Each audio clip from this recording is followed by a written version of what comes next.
Hi, welcome to the next episode of the B Movie Club. This week we'll be talking about Revenge of the Nerds from 1984. Thank you for coming. Just a reminder, the B Movie Club is an occasion where I will talk about movies from 15 years ago, 20 years ago, 30 years ago, movies we haven't talked about lately, forgotten classics. They don't all have to be movies per se, but just movies that maybe we haven't talked about lately. So it can be from any genre: science fiction, horror, comedy. Probably not ultra serious and ultra depressing drama though. So I have to stop you right there. Um, so we're happy you can join us today, and keep those suggestions and comments coming. I spoke with my family over the weekend about the B Movie Club, and they offered a lot of different suggestions as to movies that I might want to discuss. Also, changes in format. Keep those constructive criticisms coming. I appreciate it. We might change things up in the future. Might invite people to come and talk about the movies from time to time. So you have that to look forward to. Again, this week, Revenge of the Nerds from 1984. It stars Robert Carradine, Anthony Edwards. It's funny. The movie takes place in fictional Adams College, which it was actually filmed at University of Arizona in Tucson. In the story, Gilbert, played by Anthony Edwards, and Lewis, played by Robert Carradine, are starting their first days at college. And it was amusing to me because Robert Carradine was about 30 years old when he played this role. Anthony Edwards was 22. He's still kind of young, but Anthony Edwards could have been 40.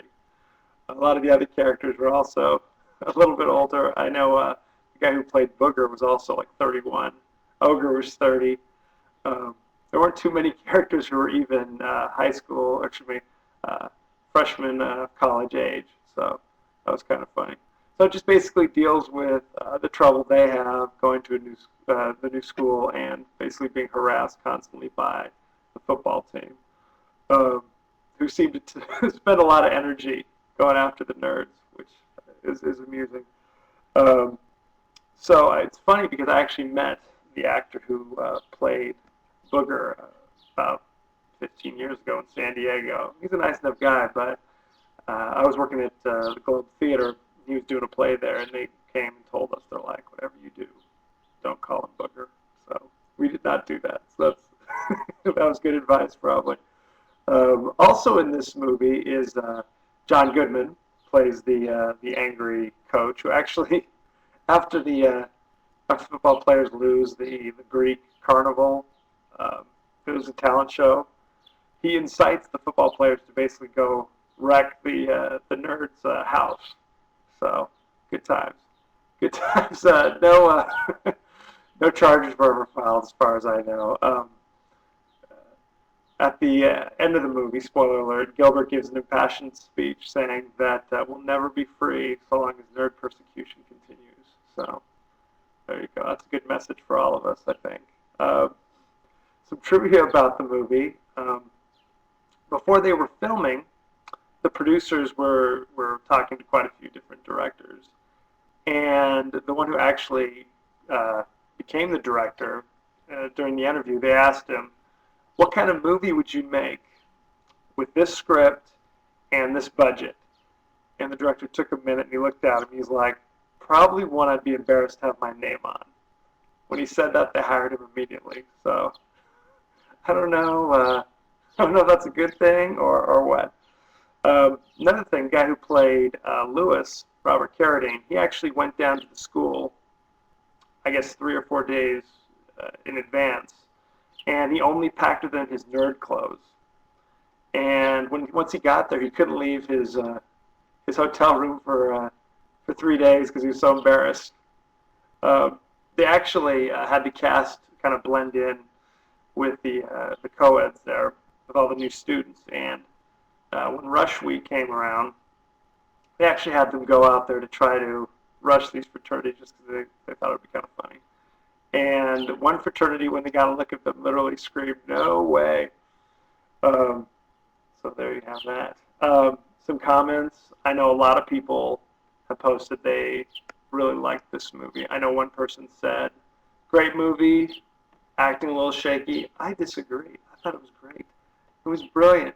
Another person said it was a little dated. I don't know. Didn't seem too dated. I mean, some of the music was a little dated. Rotten Tomatoes actually gave it a 77% fresh.